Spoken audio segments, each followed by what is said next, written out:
kase me watching me kwa ba me da say so hwe Adom TV nsem ne yato yambo ase aboabo na de obetie ne bi ni say Media Foundation for West Africa womom ayenhia mudi ashonkwan ya wonom kire kwane e befa so akasa afa fa hodie eho afi kwa no so konkokọ a eburo yi abayi bi ya wonom anwa na wabra mpanimfo adifrefo mba ba no awie hwa ho no nsem wegu ho no ama yam hyehye abapa so ye hwe ensuomunam ni yede na adwuma ho nsem so me Ministry of Fisheries and Aquaculture womo ede eda wobeto podem no abebo ade afi kwa no ye bekọ bujumbura ma obata ne ba okobie pono a womu nyina atwa nanom wase do abrehosemi erimu nchemu bema we ne nsem ahodo bi na megina hei bede ma ose bedwam so kase wuhia mi ayafrem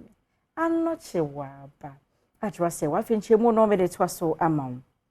Media Foundation for West Africa emu mpanimfo akeka wonom ho abomu a ene e waye enhyiamudi asronkokora na dwumadie ne nyina no eye kwane a ensentwerefo ne wonom eka ho bisa no obetumi akasa nkanka brei a yedru enche ne yekọ abato brembo no ensentwerefo kasa afi wonom eka bi wo kasa se ye bekasa fa kabi menka bi ne fa hodie ho na nkwaye sese bi ye kasa fa amanyoko ba kubu amanyoko foforo ne mutia ye betumi di ntiwa so abanti Adom kase so e de achisa ye hwe media because media no mo no radio ne TV so na kofu e betena kasa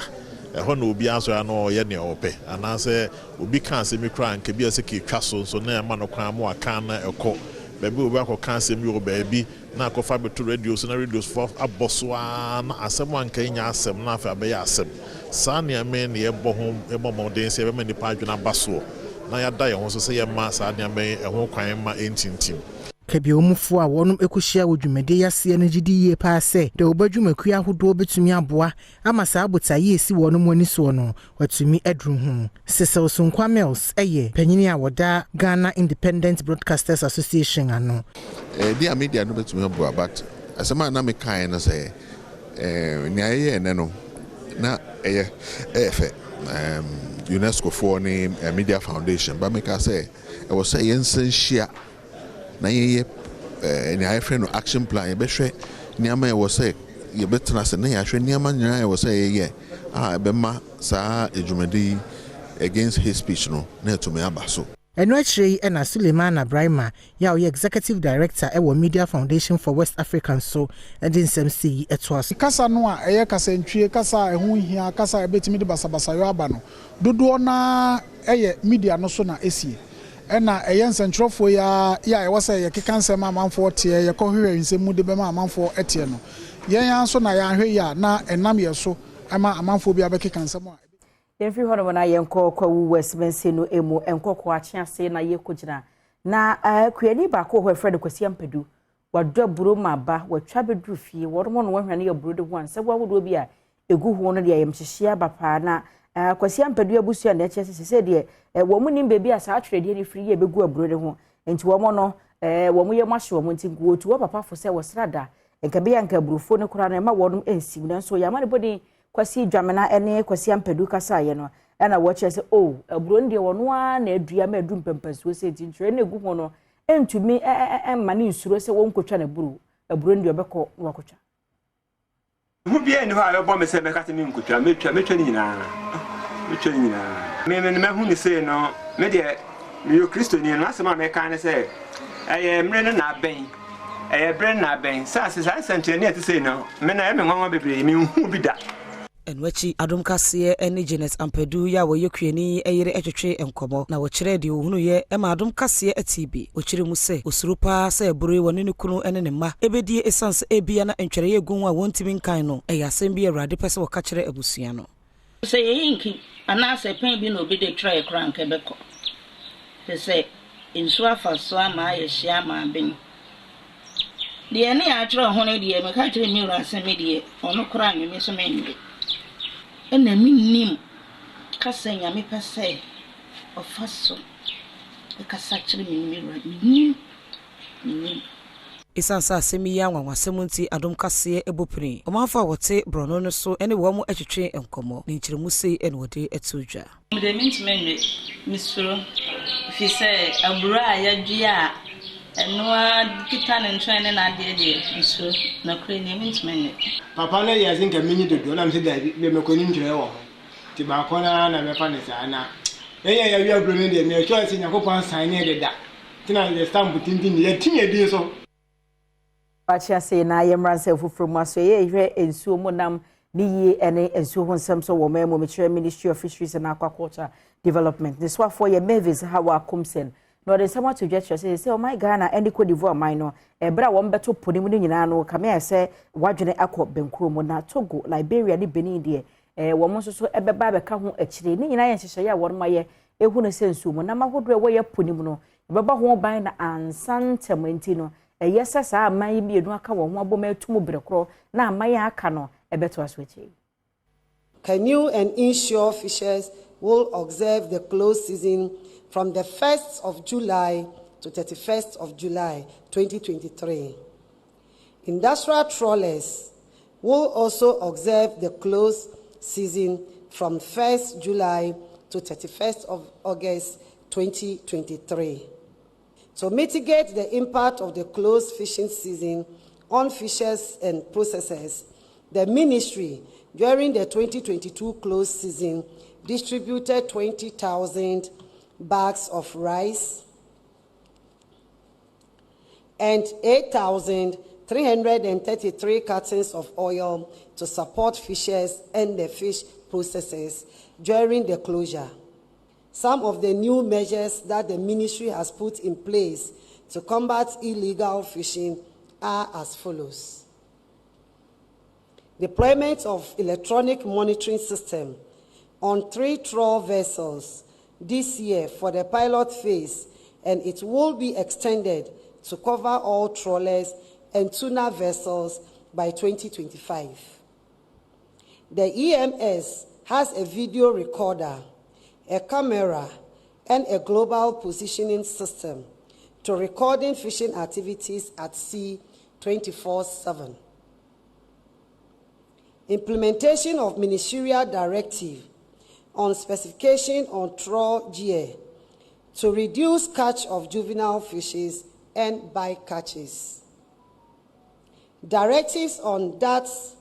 trawl vessels can be at sea for not more than 30 days for any fishing expedition. I am also happy to inform you that following consultations, Cote d'Ivoire will implement their 2023 closed season within the same period as Ghana. This will reduce the likelihood of fishers from Ghana migrating to fish in a neighboring country. Next year, we expect Togo, Benin, and Liberia to join. On behalf of the Ministry and the Fisheries Commission, I wish to thank our gallant fishers, academia,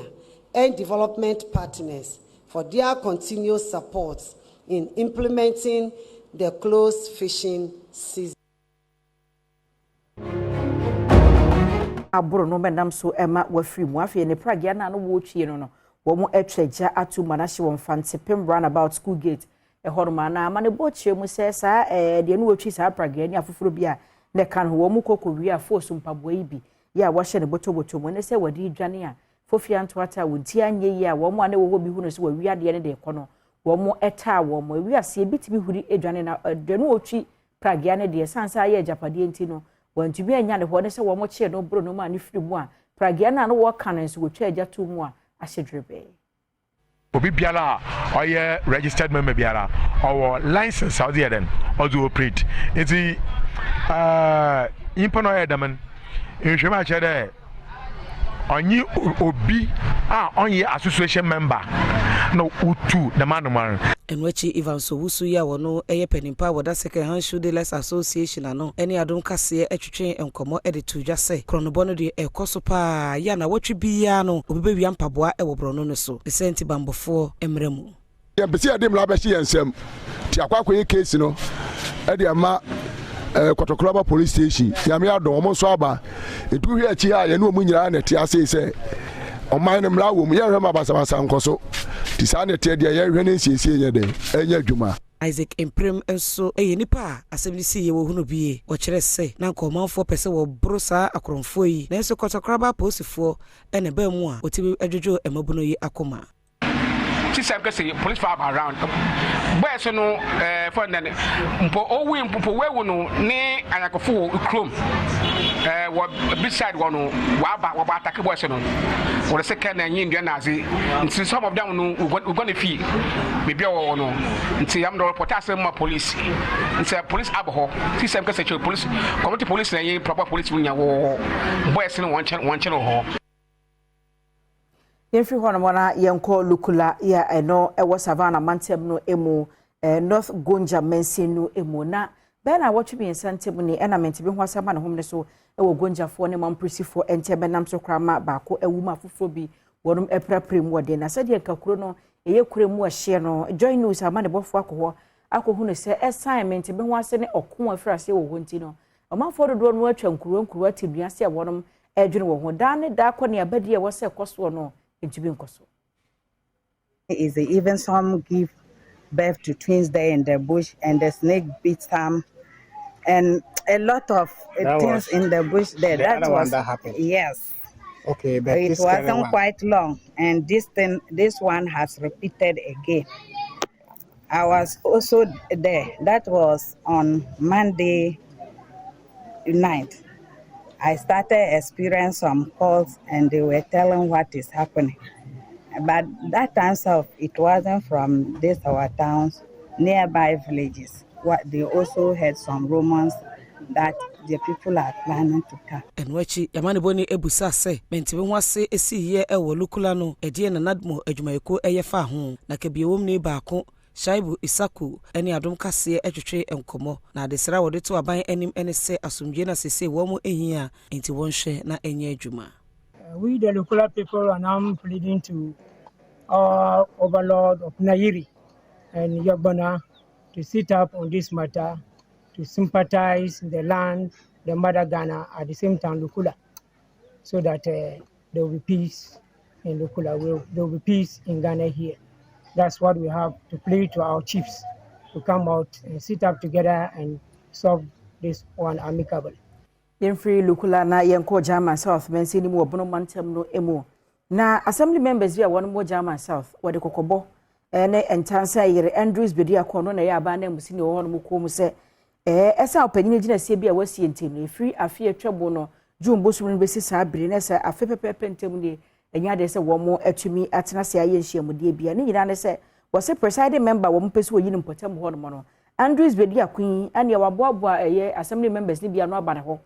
ena de wo mu nyina stage na yes wo pese wo de ne ko no to de so aba na bibia to ye na assembly no ehye atumi koso no opanyi akofa nipa foforo aba no wo piapia ne yomdom ti abato no entumi nkoso e ka ho binti afentem ni enya de se watumi aye nhyiamudie bia oyi owura friend Ernest Ata Japan a oye president assembly member for them to Newtown say ono so omra no ye de assembly no nyina kohia ye kokoso no kohia yiye ono mu MCC no ono so be yini nipa de ye koto aba no ono so mprenu so omo himijase ne Ata Japan no mo anya to test no na mrem na say ye ko na sign ba bio ono mu MC ye wie ya no kan say ye nya de a with or without a presiding member no obetimi aye na adwuma ndi bapem sabre assembly no ne presiding member kasa no akire ena assembly members bia wonum ene amane boni etwetwe nkomo nso ede to aso se we sign no ya ekoso ni ntino akohoma sika nkesese mensini no ede ye adwuma e wa afie etwa mu ene afie we nyina no enya de se wonsa aka wo de a wo hwe no mu kwan ne se mpanyinfo ebenya German South mensini krache Andrews Bediako kasa kire ansa na assembly ne ebe disika anase ebe ye adwuma bi no e was say yenya the approval of the whole house yebe ko general assembly meeting na assembly members nyina agi atum na yetumi de ye adwuma yen ne presiding member ntino yentumi nko general assembly meeting mepo wacho sa hawo nyina da yeso a sika do sopu anga e was yenya na yetim de prembuntu adwuma de adwuma de boa German fo no ono a ni su ene ne nhihia wa yese metin ni ye aya adwuma mindi ni ye nya adwuma metin ni ye aya adwuma mindi ni ye nya adwuma ne ndi no saa sika no nyina ahwede ye nyame anya ya adoma eye president dia no crown presidential no ye be lusu e we ye German South wa Yamani boni bo ne ho modene ase